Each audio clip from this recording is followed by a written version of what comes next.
Welcome to the Classical Happy Hour. I'm your host, Martin Davids. This is the show where my guest and I talk about music while having a tasty beverage, and then we try to play some music together. Today's guest is Johan Lenti, and I'm going to start by asking you just to tell me a little bit about yourself, what you do for a living, and how you ended up in a hotel room talking to me. Well, hi. I'm John.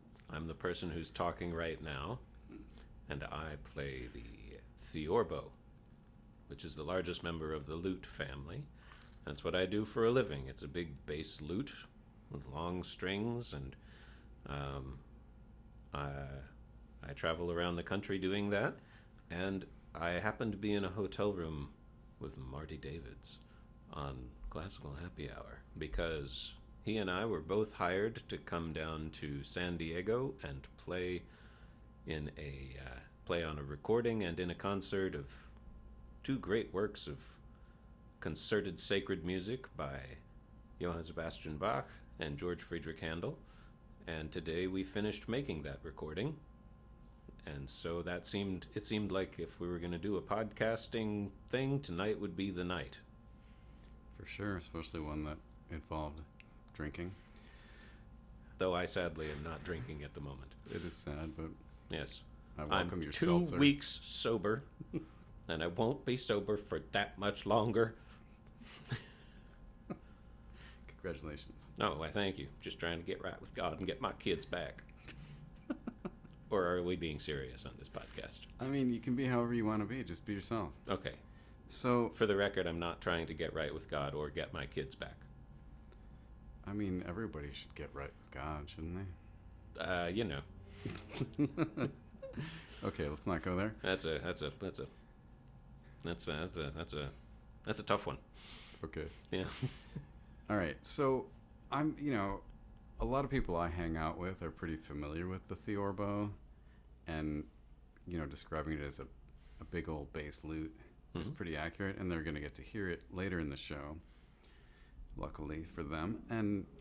But I want to ask you, how did you come to play that instrument?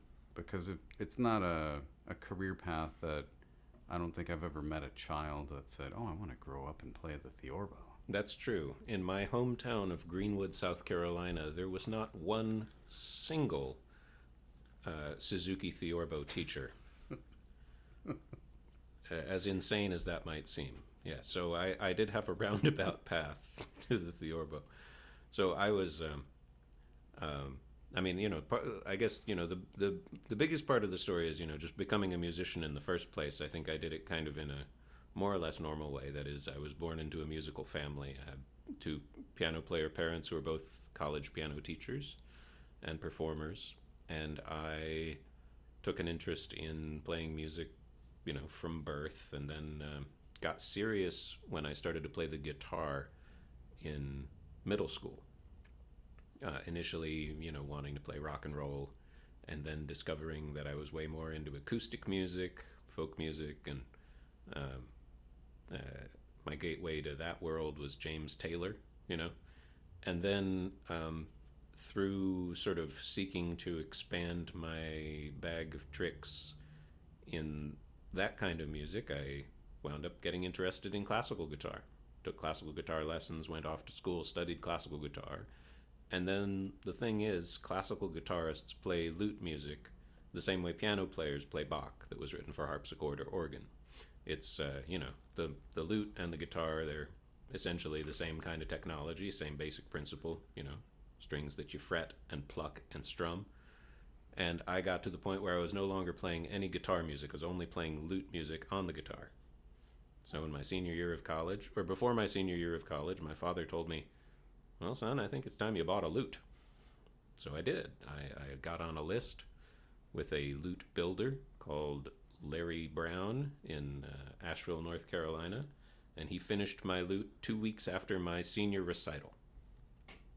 So I got my first lute then, started teaching myself how to play it, went and studied with a couple different folks to get a little bit more of a handle on the because even though the basic principles of playing it are the same, the certain aspects of the technique are very, very different. Probably kind of the same as for you playing Baroque violin. Just the difference in the bow and how it's held and all that. It's kind of the same. It's the sound production part of playing the lute is different than classical guitar in that same way. Yeah, violin. I mean, just holding a Baroque violin is totally different because there's no chin rest or shoulder rest. Right. You're And so used to those crutches on there that you feel almost naked. yeah. Well, and a lute is round and slippery. So like if you're used to holding a guitar that's flat and kind of has that nice waisted shape that sits, quite comfortably and tidily on your thigh, yeah, then yeah. So there are those differences. So yeah, I studied the lute for a while, and after kicking around and gradually figuring things out, I went to Indiana University to do a master's degree in lute. And while I was there, I had an assistantship, the terms of which were essentially I had to accompany anybody who asked me to. And I found that not all that many people wanted to do Renaissance music, which is the kind of music that you play on the sort of lute that I had, but everybody wanted to do Baroque music with theorbo. And it happened at the same time that my teacher, a wonderful musician called Nigel North, had a theorbo that he was looking to unload, and I purchased it from him, and then I had a career. Because once you buy a theorbo, well, think of it this way, Marty. If you went out and bought yourself a theorbo, and you told 4 people that you'd bought a theorbo, within a day or two, you'd have a gig. And if you showed up to the gig and you smiled and you looked everybody in the eye and you brought a pencil and you were on time, then you'd get a second gig. And you could basically work for about a year before anybody even bothers to see if you can actually play the instrument. Because with a theorbo, you have a job. It's kind of an amazing instrument that way. So I was thrown into playing a great deal of continuo all of a sudden.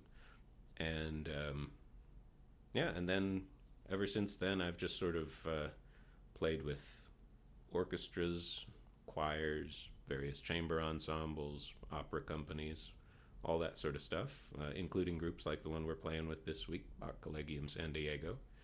And it's been an interesting career path. Cool. So, I've played with a number of theorbists, I guess is what you call yourselves. Theorbulators. Theorbulators. Okay. Yeah. Yeah. And, some of them are, just laying down the chords in a pretty staid and proper manner. But that's not how you play at all. And you have a much more exciting and vigorous approach to the instrument. So, are you influenced by some other kind of musicians, or did you hear someone play it like that, or how did you develop your style of theorbo playing? Because I feel like you do have your own style, and people like your style. Well, thank you. Well, I suppose, yeah, I definitely can. I like to try to have a few different channels that I can click into depending on what I'm doing. And I have a number of influences. One of my primary influences as a continuo player is my teacher, Nigel North. Now, I think that, Nigel, if he were to hear me say that, he would say, I detect literally no influence of mine on your play. But there are certain ways in which I try to think, certain things that he taught me to think about when playing, just in terms of the actual staid part in which I lay down the harmonies and I provide support. One of the things that Nigel communicated the most clearly, besides the mechanics of what I was doing and the basics of how to play continuo, was the very, very real responsibility of supporting what was happening, of both, the basics of accompanying, where you lead and you follow at the same time and you're kind of always there to catch the person. And so Nigel is a huge influence on just my musical brain, even if I don't play quite as much like him as I perhaps should. I should really try to play more like Nigel. But then, there are other continuo players who I have learned some tricks from. I got to see Steve Stubbs play a good bit in Seattle, and some of the force and energy that he would put into an ensemble from his place at the theorbo or the guitar, I found quite striking. And my good friend Avi Stein is a wonderful harpsichordist who lives in New York, and he and I were at Indiana at the same time. And I guess one of the things about continuo playing is that it's a weird thing to study because it's all made up, right? Like you're improvising all the time. You do a certain amount of really wonky study of treatises and things like that, but there is that moment in which you are in the opera pit, or you are in the in performance with your trio, and you just actually have to function in that moment as a sort of like as a real musician. You're not thinking like you can't necessarily be thinking about the voice leading. You can't necessarily be thinking like, oh, which of my licks am I going to do next? You have to just be there in the moment. And at the time that I was most learning how to do continuo, just like at all, Avi was kind of the knowledgeable older kid. Like he would just kind of do it and tell you what you needed to know. I think a lot of us have these sorts of relationships in music school where you'll hear one thing from your teacher, but then you talk to an older kid who's working on the same concerto as you, and they'll just give you their fingerings sometimes, or they'll just tell you some weird little trick to do that makes a certain part work that hasn't made sense to you, whereas your teacher is going to be all Socratic and make you think for yourself. So I was very, very lucky that I had Avi, so I didn't have to think for myself quite as much because I'm not that good at thinking for myself. So yeah, those Nigel North, biggest influence. Steve Stubbs, significant influence, and then Avi Stein is a person who steered me in a lot of really good directions. And then just as an instrumentalist, I guess one of the things that characterizes my playing and that people have praised me for better or worse, is that I am loud. Sadly, the theorbo has, kind of a reputation in many circles as being, like a really nifty looking instrument that you can never hear. And I decided I didn't want to be that kind of person, and so I decided to be loud. And I figured out various ways of using my hands and in order to get more volume out of the instrument, in order to get more sounds, in order to make a deeper sound, so that I would be loud but not harsh, And one of my big influences there is the great flamenco guitarist Paco de Lucia, just because he's probably the greatest guitarist who has ever lived. You can look at films of him all day long, and he does these amazing things, but I don't necessarily have any designs on being a flamenco guitarist, but one of the things I noticed years ago were certain things about the way that he used his hands that enabled him to play stupendously fast and hard for a really long time.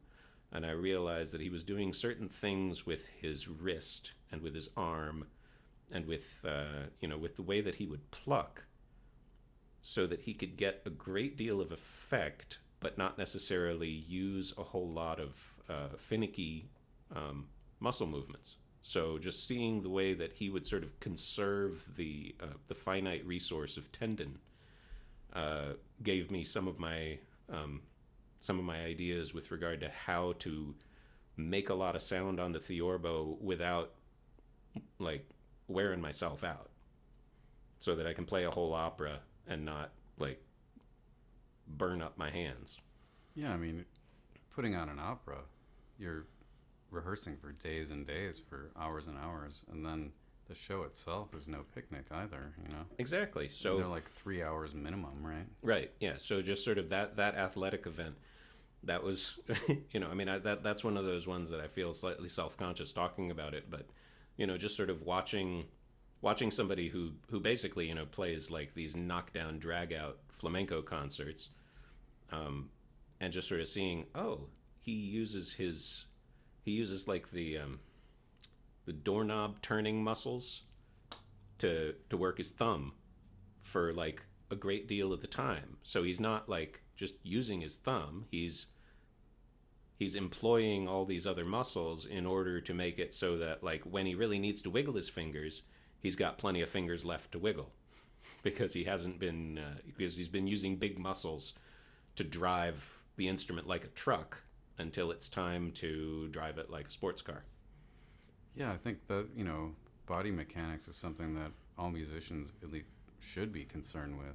Oh yeah, for sure. Especially if they want to do it for any period of time, have Yeah. some longevity. And it's always about using the larger muscles or using your body weight instead of pushing. Yeah. So that's great that you're able to pick that up from watching videos of the guy. Well, yeah, it was like, because I found that, like I got loud and then I started to get tired and I was like, there must be a way of being loud and not getting tired. Well, like singers, right? Right. Figure out how to project and not just yell. Yeah. Cool. So other than, guitarists and lute players and Avi, and, that situation with the older student or whatever, you see that in the professional world as well, especially with, novice theorbo players. Like you said, anyone with a theorbo automatically gets a job, right? They don't need a lot of experience, and you'll often see the keyboard player yelling out figures to, tell them what chord to play. Right, yeah.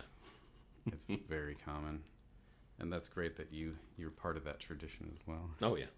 But, you said your parents were both pianists. Mm-hmm. Do you think that sort of thing, like the whole way, let's say, romantic grand piano playing, did that have any influence on the way you attack the theorbo?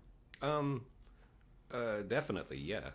Like, certain aspects of, I listen to romantic piano music a great deal for my own enjoyment. I tend to listen to pianists from the first half of the 20th century for the most part.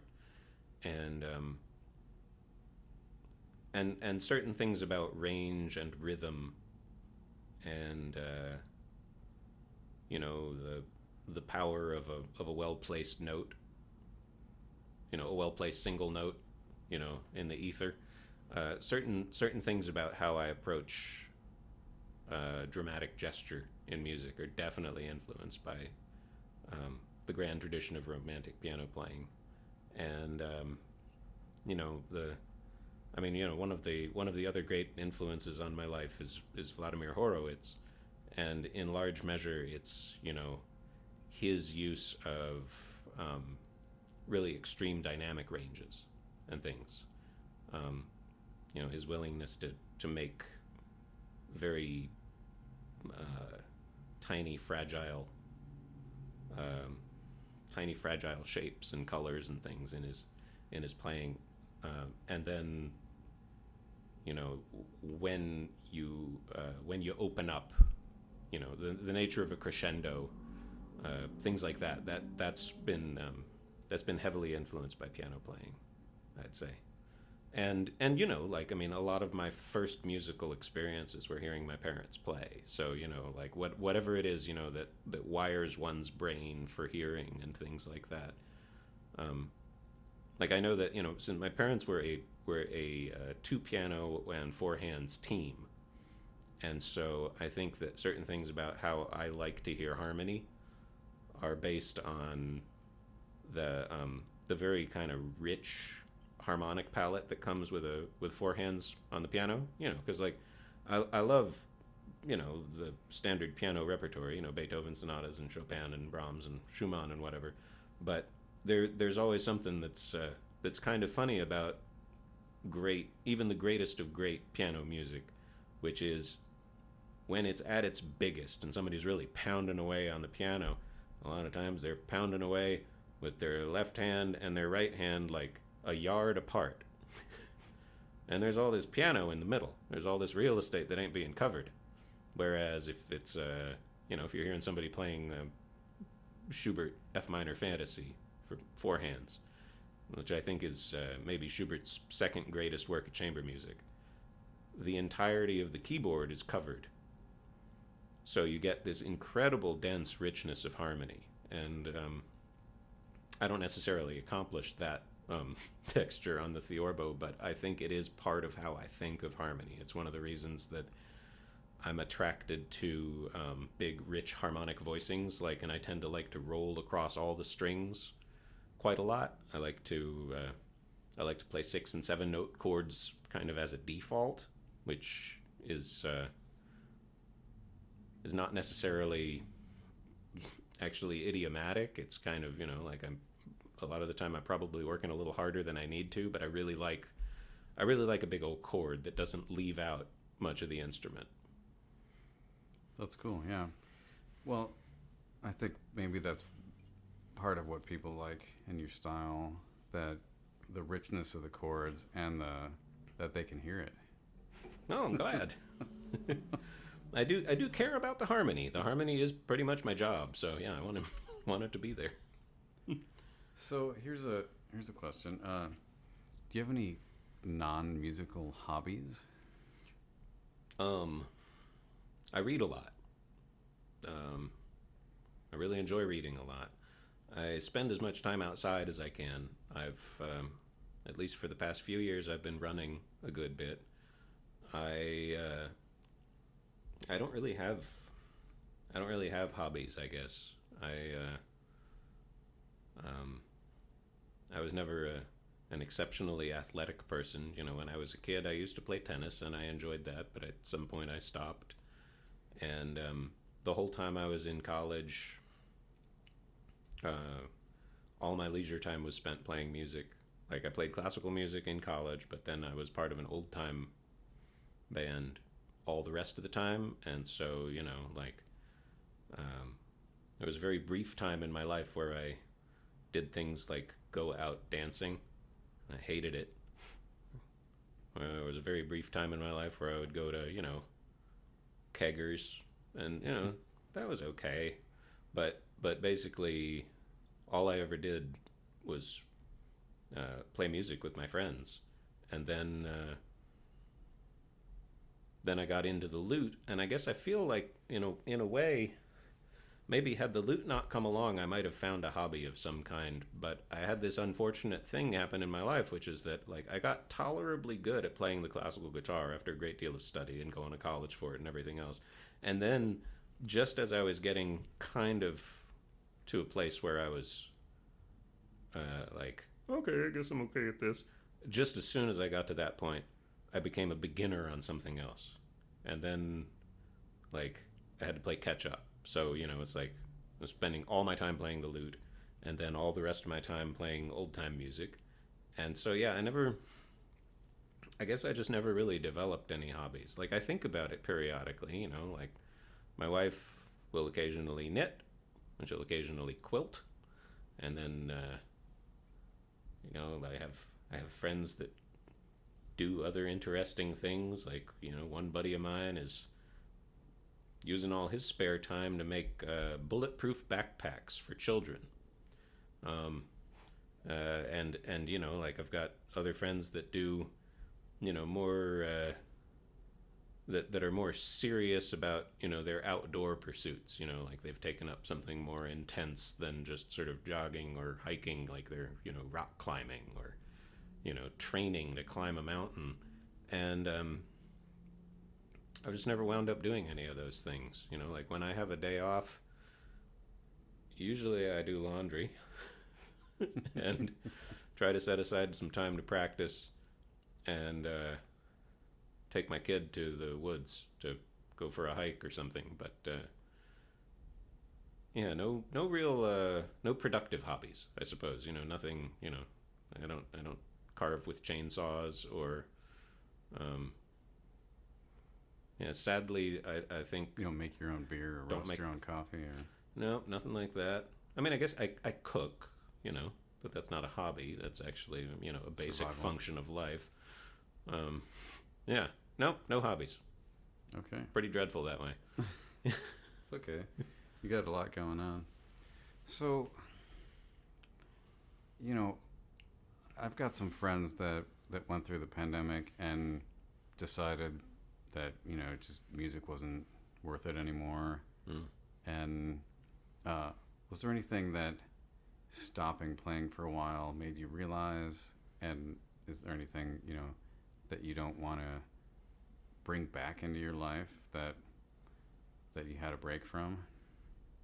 Yeah, actually, I was at the time that the pandemic hit about as burned out as I think it's possible for a person to get, and I was really like I'd been on a pretty heavy gig for the 2 months. Like my very last performance before the pandemic shut everything down was closing night of Agrippina at the Metropolitan Opera in New York. And that had been a very stimulating and enjoyable environment. But at the same time, like, I was really tired of being on the road. I was really tired of playing. Um, I was really ready to stop. Like I'd been talking to some of my friends, talking to my therapist, talking to various folks about the idea of a career change. Thinking about going back to school or just getting a job at Trader Joe's or Starbucks or whatever, just for a change, just to get out of it. Like um, leaving my kid at home, being away from my wife, all that was just really wearing me down. I was really getting tired of it. And then, um, I'm hesitant to say it, but I will. I was really creatively uninspired by a great deal of the work that I was doing. Like I play a lot of concerts, and some of the concerts are real lovely, but, some of the concerts are just appalling.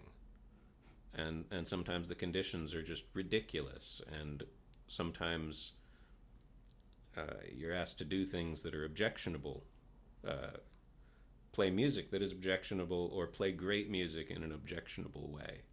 And um,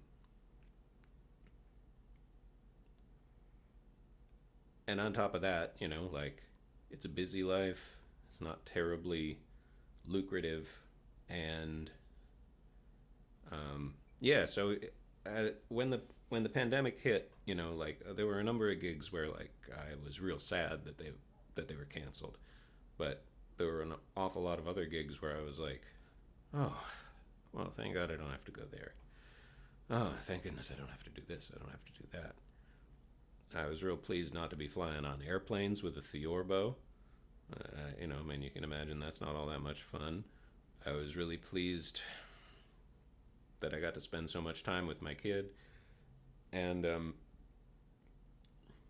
suppose, like, I haven't necessarily been in the position of being that choosy about my work because, like, this season is still fairly light, like, but, there are definitely some things that I'm just ready to stop doing. I uh, prioritized work in various ways at various times, um, and being home a great deal and seeing what that feels like, has made me realize I need to be more involved in my community in Seattle where I live. Because I've been in Seattle 15 years. I hadn't really done much in Seattle for 10 years because I always make a lot more money everywhere else. And I have encountered in Seattle what I would think of at times as kind of an antipathy to local performers, which, I think any musician in any market experiences some level of that, kind of this idea that, well, you're from here, so we don't particularly care, like The farther away you're from, the more exotic, right, yeah. So, but I've come to realize, like, well, I need to figure out ways of being more involved, so that when I am at home, I can feel more at home. So, Yeah, I don't know if there's like, if I could really point to too many specifics. I mean, I won't name the names of groups that I don't particularly want to play with anymore because that would be kind of a bad thing to say. But um, I can say that, like, I want to be. I've I guess I've enjoyed having no work life balance for a long time because it's been either life or work. But I have realized, I think, due to the pandemic, due to being home, due to, like mixing, because I played music a great deal. Like I've been practicing like crazy the whole pandemic long, um, practicing almost nothing but Renaissance lute, by the way. And I sort of realized, oh wait, I need to have my life and my music at the same time. I can't actually have them compartmentalized because, I've had 5 years of being a half-time on the road musician, half-time stay-at-home dad, but I don't think I can actually have a good life unless I am both a dad and a musician at the same time. So Yeah, and the stay-at-home years aren't all the years of your life, right? Or of your career. right, So yeah, you want to be around for that part. I mean, once the kid's in college, yeah, you can do whatever. right, yeah. Of course, I'll be 60, but Well, not too many people are retiring at 60, no, that's especially true. musicians. Oh yeah, I mean, they say your peak years are, like late 40s through, I through don't know. 75. I don't know about that. I hope when it's time for me to stop that I'll be able to hear it. Marty, I wasn't going to do this on air, but it's time for you to stop. Yeah, no, it's not. No, you don't. I don't think so. Not yet. I could play a lot worse than this. All right, so what kind of things coming up are you really excited about? Do you have anything coming up? I mean, not at all. Like, that you're excited about. That's like something, maybe that you weren't just hired for, but that you were a part of the creative process. Oh, let me think. Or just that you're excited That about. yeah, thank you. Yeah, those other qualifications actually made that very hard to answer. I'm excited. Well, to tell the truth, I'm excited about this concert that we're playing tomorrow Yeah, me too. because we've been recording, and recording is nifty and everything, but it's it's not objectively the funnest thing we do. I'd say, like No. like you're sitting there in the chair and you're concentrating your butt off all day long, and you play the same thing over and over again. There is this other thing though, which is, okay, tomorrow we go into a hall or a church, whatever, and there'll be a crowd there, and we haven't had a traditional 2 days of intense rehearsal you know of this music. We've had 3 days of recording it, which is kind of the best form of rehearsal that there is. And so I'm sort of stoked about that because it's like we've all got sort of what's your language threshold for this thing? Say what you want to say. We've all got sort of like performance blue balls right now. Like, because, here we've been rehearsing and working and, we've got all this stuff under our fingers and whatever. And so, it'll be just nice to release it into the Absolutely. into the audience. So like that, I'm looking forward to that. I'm excited about that. In the near future, I've got sort of, some nice garden variety work coming up that I'm looking forward to. Oh wait, next month, of course. So one of my dearest friends and cherished colleagues is a wonderful violinist called Carrie Krause, who lives in Bozeman, Montana. And she is she's kind of a one-woman early music scene for the entire Rocky Mountain West. Like, I mean, there are other people doing this music, but she's a dynamo. She's got herself a not-for-profit called Baroque Music Montana. She brings out colleagues to play with her, but she also leads a lot of projects in Montana with musicians from Bozeman. She's also the concertmaster of the Bozeman Symphony, so she's plugged into the cultural scene there, and she and I have worked together on a million concerts and things, in Seattle, in uh, well, like it's all over the place. Sorry, she's part of the early music world, so like we've worked together in like a dozen states by now. But I go to Montana several times a year, typically to do chamber music concerts with her and and a variety of other people. But she and I are going to make a record in November. So I'll go out there for a week and we'll do a little bit of rehearsing and play some concerts. Then I'll go home for a week, and then I'll go back out there for another 3 days, and we'll make a record of a bunch of 17th century violin sonatas. And that's something that we've just been thinking about doing for a really, really long time, and we're finally going to get around to doing it. And so I'm quite excited about that. We're playing a bunch of music that I really love, that she really loves, and it's that'll be a really nice project to do. And So is that stuff that the two of you have performed together before? most of it, we've got a couple new things on there. One thing that we played together 12, 13 years ago and haven't done since. A few other things that we did on a show just a couple years ago, and then a couple new things. So it's a And nice it's just mix. the two of you on the album? Just the two of us, yeah. But Ingrid Matthews, who's another wonderful violinist, is going to come and be our session producer for that, and that'll be, also a lovely experience, because the experience of making a recording, it's not just the person that you're working with.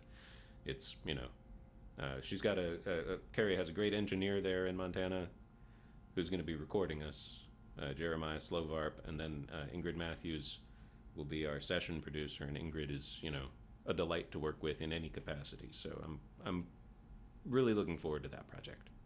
Yeah, it's nice to have some good ears Yeah. in the booth, to make sure you've got a version that is worth hearing, right? Right. Something to say, Yeah. not just presenting the notes accurately. Right.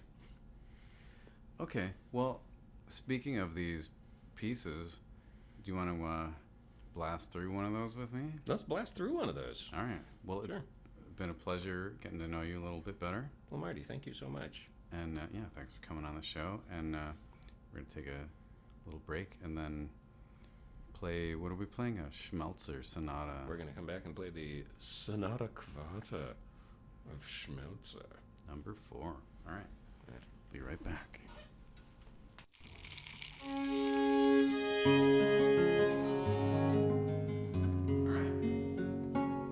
All right. Go. Might go out of tune Probably will. because I was at a different pitch all day long.